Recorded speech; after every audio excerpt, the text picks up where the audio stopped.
Hi friends, welcome to my channel NCERT की जुबान।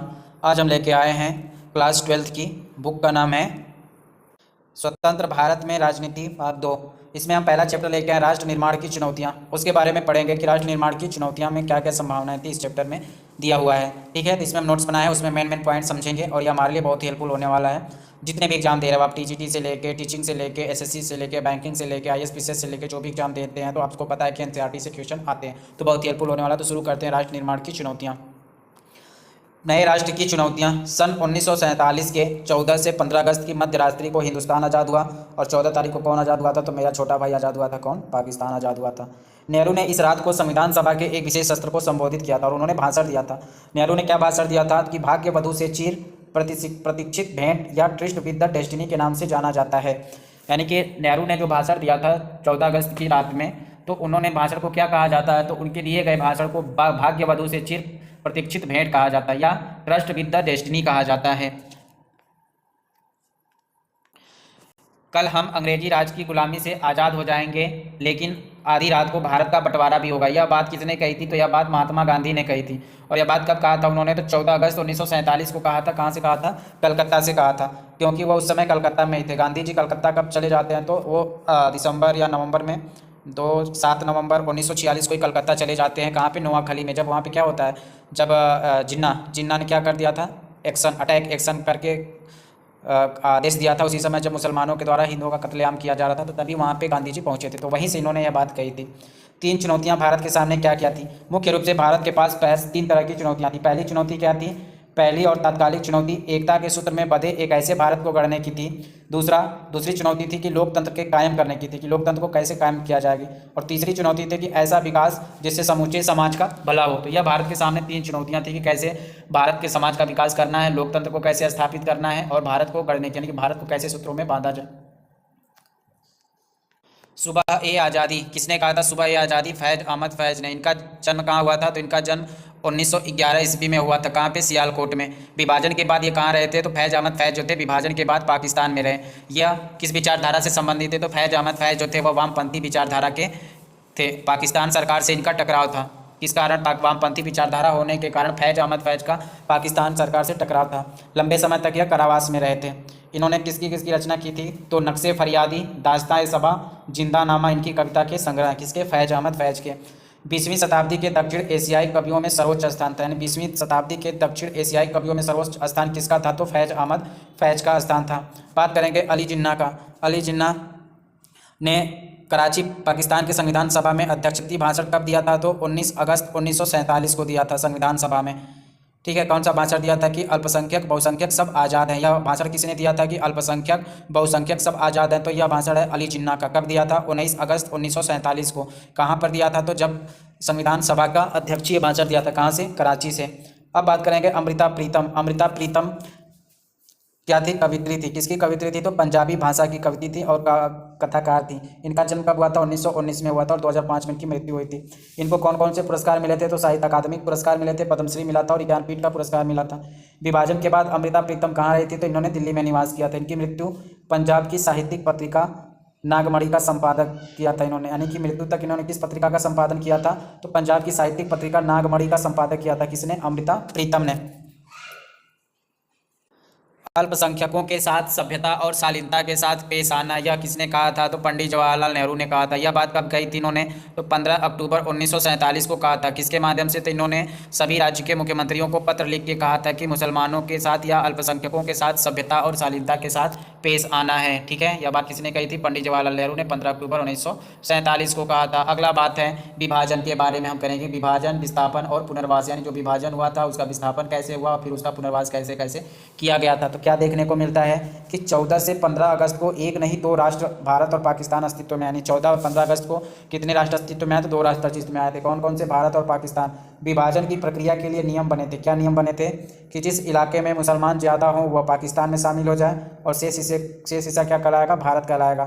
ठीक। पहला, ब्रिटिश इंडिया कम में कोई भी इलाका ऐसा नहीं था जहाँ मुसलमान बहुसंख्यक हों। ऐसे इलाके बस 2 थे। एक इलाका था पश्चिम और दूसरा था पूर्व में।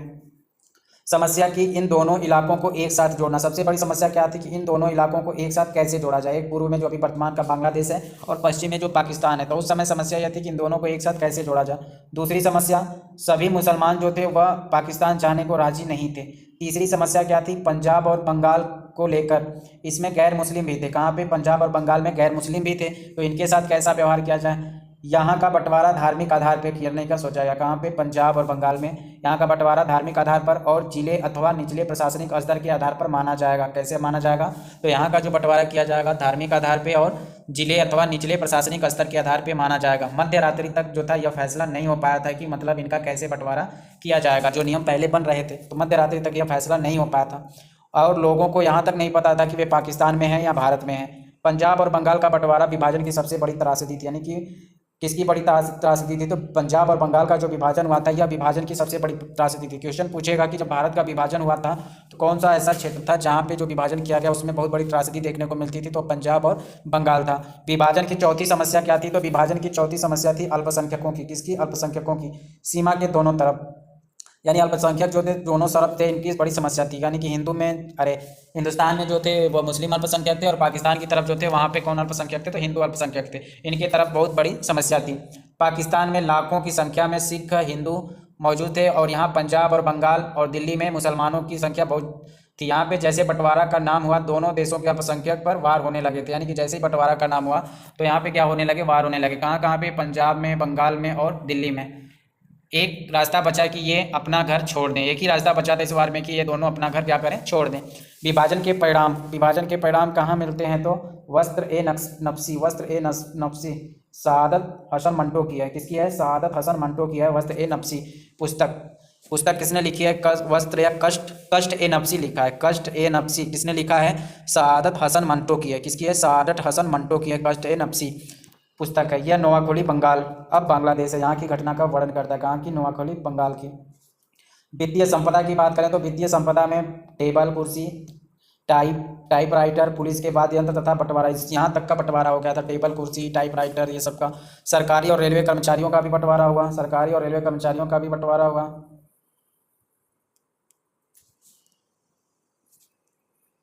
80 लाख लोगों को अपना घर बार छोड़ना पड़ा और 5 से 10 लाख लोग क्या हो गए, मारे गए थे। 1951 के वक्त भारत की कुल आबादी कितनी थी, तो भारत की कुल आबादी में 12% मुसलमान थे। यानी 1921 में भारत की कुल आबादी में कितने प्रतिशत मुसलमान थे, तो 12% मुसलमान थे। 1948 जनवरी, पाकिस्तान को वित्तीय बंटवारा दिलाने के नाम पर आमरण अनशन किसने किया था, तो जनवरी 1948 में महात्मा गांधी ने आमरण अनशन किया और 30 जनवरी 1948 को इनको मार दिया गया था। रजवाड़ों का विलय की बात आती है तो ब्रिटिश इंडिया कितने हिस्सों में बटा था, तो ब्रिटिश इंडिया 2 भागों में था। अंग्रेजी प्रभुत्व के अंतर्गत आने वाले भारतीय साम्राज्य के 1/3 हिस्से में कितने थे, रजवाड़े थे। यानी कि अंग्रेजी प्रभुत्व के अंतर्गत आने वाले जो भारतीय साम्राज्य था उसके 1/3 हिस्से में भारतीय रजवाड़े थे। प्रत्येक 4 भारतीयों में से एक किसी न किसी रजवाड़े की प्रजाति, यानी प्रत्येक 4 भारतीयों में से एक भारतीय जो था वो किसी न किसी रजवाड़े की प्रजाति। समस्या क्या थी, कि समस्या यह थी कि आज़ादी के तुरंत पहले अंग्रेजों ने घोषणा किया कि भारत पर ब्रिटिश प्रभुत्व के साथ ही रजवाड़े भी ब्रिटिश आज्ञा से आज़ाद हो जाएंगे। रजवाड़ों की संख्या कितनी थी, तो रजवाड़ों की संख्या थी 565। रजवाड़ों की ये आज़ादी थी कि वे भारत या पाकिस्तान वो खुद स्वतंत्र रहें, या तो खुद स्वतंत्र रहें, वे भारत में चले जाएं या पाकिस्तान में चले जाएं, या वे खुद स्वतंत्र रहें। केवल रजवाड़े ही यह फैसला ले सकते थे, प्रजा नहीं, यह फैसला प्रजा नहीं ले सकती थी। ठीक है। सबसे पहले त्रावणकोर के राजा ने अपने राज्य को आज़ाद रखने की घोषणा की। मोस्ट इंपॉर्टेंट क्वेश्चन है कि सबसे पहले कहाँ के राजा ने अपने आप को आज़ाद रखने की घोषणा की थी, तो त्रावणकोर का राजा था। उसके अगले दिन हैदराबाद के निजाम ने यह घोषणा कर दी कि हम अकेले रहेंगे। ठीक है। भोपाल के नवाब जो था संविधान सभा में शामिल नहीं होना चाहते थे। कहाँ का नवाब संविधान सभा में शामिल नहीं होना चाहता था, तो भोपाल का जो नवाब था वह संविधान सभा में शामिल नहीं होना चाहता था। सरकार का नजरिया, तो सरकार के नजरिया के सामने एक चीज़ थी कि उड़ीसा में कितने रजवाड़े थे, तो उड़ीसा में 26 रजवाड़े थे। छत्तीसगढ़ में 15 छोटे छोटे रजवाड़े थे। सौराष्ट्र में 14 बड़े रजवाड़े और 119 छोटे रजवाड़े थे और अन्य प्रशासनिक तंत्र थे। यानी कि सबसे ज़्यादा रजवाड़े कहाँ पे थे, तो उड़ीसा में थे, 26 रजवाड़े थे। छत्तीसगढ़ में 15 छोटे छोटे राजवाड़े थे और सौराष्ट्र में 14 बड़े राजवाड़े थे, 119 छोटे राजवाड़े थे इसमें। ठीक है। अधिकतर रजवाड़े भारतीय संघ में शामिल होना चाहते थे, यानी अधिकतर रजवाड़े जो थे वो भारत संघ में शामिल होना चाहते थे। भारत सरकार का रुख भी लचीला था और कुछ स्वतंत्रता भी देना चाहते थे, जैसे जम्मू कश्मीर के लिए कुछ को स्वतंत्रता देना चाहते थे जम्मू कश्मीर के लिए। शांतिपूर्ण बात के जरिए लगभग सभी रजवाड़ों जिनकी सीमाएं हिंदुस्तान से मिलती थी उनको 15 अगस्त 1947 से पहले ही भारतीय संघ में शामिल कर लिया गया था। ठीक है। कब से, 15 अगस्त 1947 से पहले ही भारतीय संघ में शामिल कर लिया गया था। रजवाड़ों ने भारतीय संघ में अपने विलय के लिए एक सहमति पत्र पर हस्ताक्षर किया था। इस सहमति पत्र को किस नाम से जाना जाता था? तो इस सहमति पत्र को नाम से जाना जाता था इंस्ट्रूमेंट ऑफ एक्सेशन नाम से जाना जाता था, जिसपे रजवाड़े क्या करते थे? साइन करते थे कि हम भारत सरकार के मिल गए थे।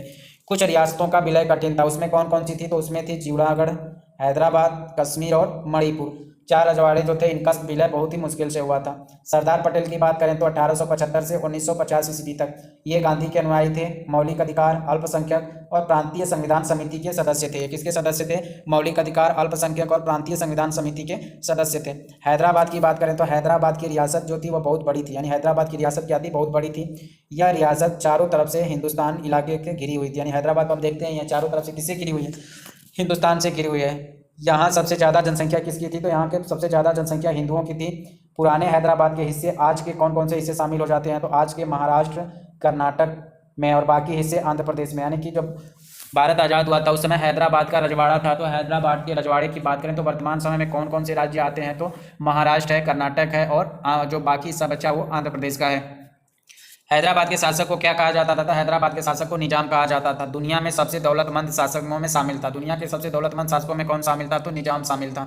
ठीक है। 1947 के नवंबर में, इसमें 1947 के नवंबर में भारत सरकार से यथास्थिति बहाल रखने पर एक समझौता किया। कब समझौता किया था? तो नवंबर 1947 में। भारत आज़ाद कब हो गया था?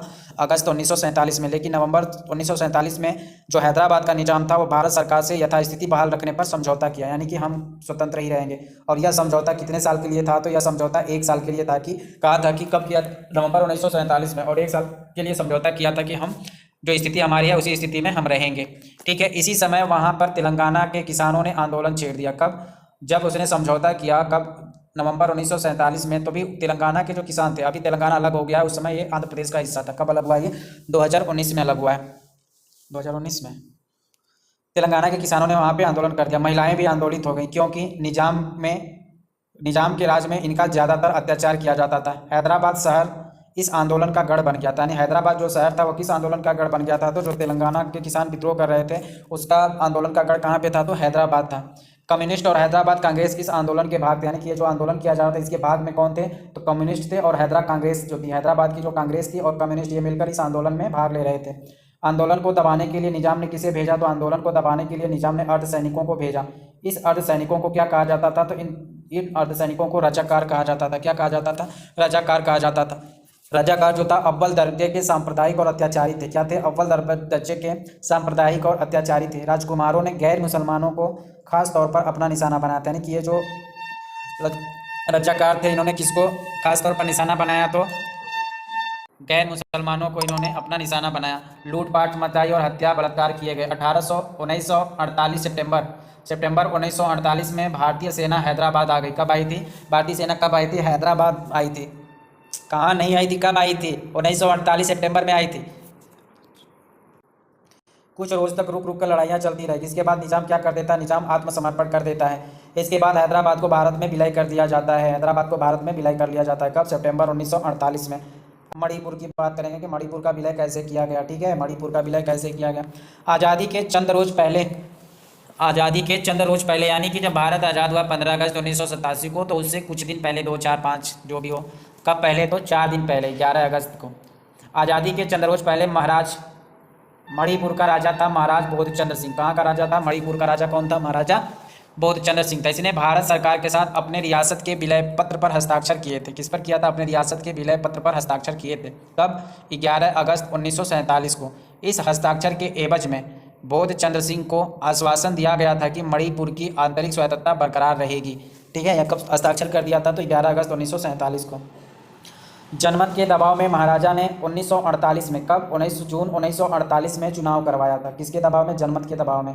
जनमत के दबाव में महाराजा ने 1948 जून में चुनाव करवाया और यह चुनाव सार्वभौमिक मताधिकार के आधार पर किया गया था। यानी किस आधार पर किया गया था? तो सार्वभौमिक मताधिकार के आधार पर किया गया था। इसलिए कहा जाता है कि मणिपुर ऐसा राज्य है जो सार्वभौमिक वयस्क मताधिकार पर चुनाव करने वाला पहला राज्य था। ठीक है।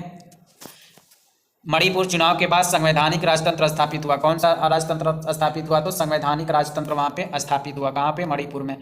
मणिपुर की विधानसभा भारत में विलय को लेकर मतभेद था। यानी कि मणिपुर की जो विधानसभा थी वहाँ पे भारत में विलय करने के लिए मतभेद था वहाँ पे। क्या मतभेद था कि मणिपुर की जो कांग्रेस थी वह विलय करना चाहती थी, लेकिन दूसरी राजनीतिक पार्टी जो थी वह विलय करना नहीं चाहती थी। भारत सरकार ने बिना विधानसभा की अनुमति से ही, यानी भारत सरकार जो थी बिना विधानसभा की अनुमति से ही राजा बोध चंद्र सिंह पर दबाव डालकर विलय करवा लिया। कब विलय करवा लिया? 21 सितंबर 1949 को। कब विलय करवा लिया? तो 21 सितंबर 1949 को, यानी कि सिक्किम का भारत में विलय कब हुआ? तो 21 सितंबर 1949 को विलय हो गया। मणिपुर के लोगों में क्रोध और नाराजगी का भाव पैदा हो गया, और जो आज तक देखने को मिलता है, यानी कि इसे क्या हो गया कि वहाँ पे लोगों के बीच में नफरत पैदा हो गई, जो नफरत आज तक देखने को मिलती है। राज्यों का पुनर्गठन, बात करेंगे अब राज्यों के पुनर्गठन के बारे में। मणिपुर जो था 1956 से लेकर 1972 तक केंद्र शासित प्रदेश था, यानी कि सिक्किम में मणिपुर केंद्र शासित प्रदेश कब तक था? तो मणिपुर जो था 1956 से लेकर 1972 तक केंद्र शासित प्रदेश था, और 1972 में इसे राज्य का दर्जा दे दिया गया। कब दिया गया था मणिपुर को? तो मणिपुर को 1972 में राज्य का दर्जा दे दिया गया। बात करेंगे राज्य पुनर्गठन आयोग का। महात्मा गांधी जनवरी 1948 में, यदि प्रांतों का गठन भाषा के आधार पर हुआ तो क्षेत्रीय भाषाओं का जोर बढ़ेगा। यह बात किसने कही थी? महात्मा गांधी ने कही थी कि यदि प्रांतों का गठन भाषा के आधार पर हुआ तो क्षेत्रीय भाषाओं का जोर बढ़ेगा। हिंदुस्तान को सभी प्रांतों में शिक्षा का माध्यम बनाने का कोई अर्थ न रह जाएगा, और अंग्रेजी को इस उद्देश्य के लिए इस्तेमाल करना तो और व्यर्थ है। बंटवारे और रियासत के बाद, विलय के बाद भी राष्ट्र निर्माण की प्रक्रिया के सामने समस्या आई थी। पहला, आंतरिक सीमाओं के तय करना। इसके लिए भाषा के आधार पर और सांस्कृतिक बहुलता को भी माध्यम में रखा जाए और राष्ट्रीय एकता खंडित न हो। ब्रिटिश सरकार द्वारा प्रांत की सीमाएं किस आधार पर निर्धारित की गई थी? तो प्रशासनिक सुविधा के आधार पर निर्धारित की गई थी। जितना क्षेत्र लिया उतना अलग प्रांत मान लिया था, और किसी रजवाड़े के अंतर्गत कितनी सीमाएं आती थी, तो इस आधार पर ब्रिटिश सरकार के अंतर्गत प्रांत की सीमाएं थी। अब राष्ट्रीय सरकार ने इस प्रकार की सीमा के निर्धारण को खारिज कर दिया था। ठीक है, वो अपने हिसाब से राष्ट्रीय सीमा का जो निर्धारण किया जाएगा। उसने भाषा के आधार पर राज्य पुनर्गठन का वादा किया था। किसके आधार पर? भाषा के आधार पर राज्य पुनर्गठन का वादा किया था। इसका वादा कब हुआ था? तो 1920 के नागपुर अधिवेशन से किया गया था। यानी कि भाषा के आधार पर राज्यों के पुनर्गठन का वादा कब किया गया था? तो 1920 के नागपुर अधिवेशन से किया गया था। अनेक प्रांतीय कांग्रेस समितियों को भाषाई इलाके के आधार पर बनाया गया था। यानी कि अनेक प्रांतीय कांग्रेस समितियां जो थी वो किस आधार पर बनाई गई थी? तो भाषाई इलाके के आधार पर बनाया गया था, और ये ब्रिटिश के खिलाफ पड़ी रहती थी। किसके खिलाफ पड़ी रहती थी? तो ब्रिटिश के खिलाफ खड़ी रहती थी, पड़ी नहीं रहती थी, खड़ी रहती थी। स्वतंत्रता के बाद भाषा के आधार पर गठन को नेता मानने को तैयार नहीं थे। यानी कि जब इन्होंने तो 1920 में नागपुर के अधिवेशन में कह दिया था कि भारत का जो है भाषा के आधार पर राज्यों का सीमाओं का संगठन किया जाएगा या पुनर्गठन होगा, लेकिन जब स्वतंत्रता हो गई तो उसके बाद कई नेता मानने को तैयार नहीं थे, इसलिए इस फैसले को चुनौती दी गई। और इसमें सबसे पहले चुनौती किसने दी थी? तो पुराने मद्रास के तेलुगु भाषी क्षेत्रों में देखने को मिलती है। कहाँ पे? पुराने मद्रास के तेलुगु भाषी क्षेत्र में विद्रोह भड़क उठा था। और पुराने मद्रास में आज के तमिलनाडु कौन कौन सा हिस्सा आता है? तो पुराने मद्रास प्रांत में आज का तमिलनाडु और आंध्र प्रदेश का हिस्सा शामिल है। अगर पुराने मद्रास की बात करें तो आज का कौन सा राज्य इसमें शामिल होने को मिलेगा? तो तमिलनाडु और आंध्र प्रदेश देखने को मिलेगा। इसका कुछ हिस्सा केरल व कर्नाटक में भी है। कहाँ पे है? इसका कुछ हिस्सा केरल व कर्नाटक में है। किसमें? मद्रास आज के समय में किस नाम से जाना जाता है? तो चेन्नई के नाम से जाना जाता है। तो चेन्नई में भाई तमिलनाडु, आंध्र प्रदेश, केरल और कर्नाटक का हिस्सा उस समय था जब मद्रास का नाम था अंग्रेजों के समय में। आंध्र आंदोलन, इसकी मांग थी मद्रास प्रांत के तेलुगु भाषी को किसकी मांग थी? तो आंध्र आंदोलन की मांग थी। इनको आंध्र चाहिए था। अलग करने का नया राज्य क्या करके बनाया गया? तो आंध्र प्रदेश बनाया गया। तेलुगु भाषी क्षेत्र के सभी राजनीतिक शक्तियां मद्रास प्रांत के भाषाई पुनर्गठन के पक्षों में थी। केंद्र सरकार हाँ या ना के नाम में आंदोलन जोर पकड़ लिया, यानी केंद्र सरकार हाँ ना करती रही और आंदोलन क्या कर लिया? जोर पकड़ लिया। इस आंदोलन का नेतृत्व किसने किया था? तो इस आंदोलन का नेतृत्व कांग्रेस के नेता दिग्गज गांधीवादी पुट्टाभी सी रामालुल्लू ने किया था। इन्होंने अनिश्चित काल तक भूख हड़ताल पर बैठ गए और 56 दिन के अंदर इनकी मृत्यु हो गई। क्या हो गई? 56 दिन के अंदर इनकी मृत्यु हो गई। विद्रोह होने लगे। मद्रास में अनेक विधायकों ने इस्तीफे दे दिए। 1952 के दिसंबर में प्रधानमंत्री ने आंध्र प्रदेश के नाम से अलग राज्य की घोषणा की। कब की थी? 1952 के दिसंबर में। कब? 1952 के दिसंबर में प्रधानमंत्री ने आंध्र प्रदेश को एक अलग राज्य के रूप में घोषणा कर दी। 1953 में राज्य पुनर्गठन आयोग बना। राज्य पुनर्गठन आयोग कब बना था? तो राज्य पुनर्गठन आयोग 1953 में बना। मोस्ट इंपॉर्टेंट क्वेश्चन कि राज्य पुनर्गठन आयोग का कब बना था? तो 1953 में बना था। इसके उद्देश्य क्या थे? तो इसका उद्देश्य था राज्य के सीमांकन मामले पर गौर करना। इसने स्वीकार किया कि बोली जाने वाली भाषा के आधार पर राज्य का निर्धारण करना है। इसने अपनी रिपोर्ट कब सौंपी थी? तो 1953 में राज्य पुनर्गठन आयोग बना था और इसने अपनी रिपोर्ट 1955 में सौंपी थी। 1955 के रिपोर्ट के आधार पर राज्य पुनर्गठन आयोग ने 1956 में राज्य पुनर्गठन अधिनियम पास हुआ था। कब? 1956 में, यानी कि 1953 में आयोग बना, 1955 में अपनी सिफारिश को तैयार किया, रिपोर्ट तैयार की और गठन को कब मान्यता मिली? तो 1956 में मिली। जब भारत देश आज़ाद हुआ था उस समय कितने राज्य थे? तो उस समय 14 राज्य थे और 6 केंद्र शासित प्रदेश थे। एक जन आंदोलन के बाद 1960 में बम्बई का विभाजन हुआ। बम्बई का विभाजन कब होता है? तो बम्बई का विभाजन 1960 में हुआ था। और बम्बई का विभाजन होकर क्या बना था? तो महाराष्ट्र और क्या बना था? गुजरात बना था। महाराष्ट्र बना और क्या बना? गुजरात बना। बम्बई का विभाजन कब हुआ? बम्बई का विभाजन 1960 में हुआ और बम्बई का विभाजन होकर महाराष्ट्र और गुजरात बना था। 1966 में किसका विभाजन हुआ था? तो पंजाब का विभाजन 1966 में हुआ था। और कौन बना था? हरियाणा और हिमाचल प्रदेश बने थे। कौन बने थे भाई? तो पंजाब का विभाजन होगा तो पंजाब ही भी बनेगा ना भाई। तो हरियाणा और हिमाचल प्रदेश कैसे बनेगा?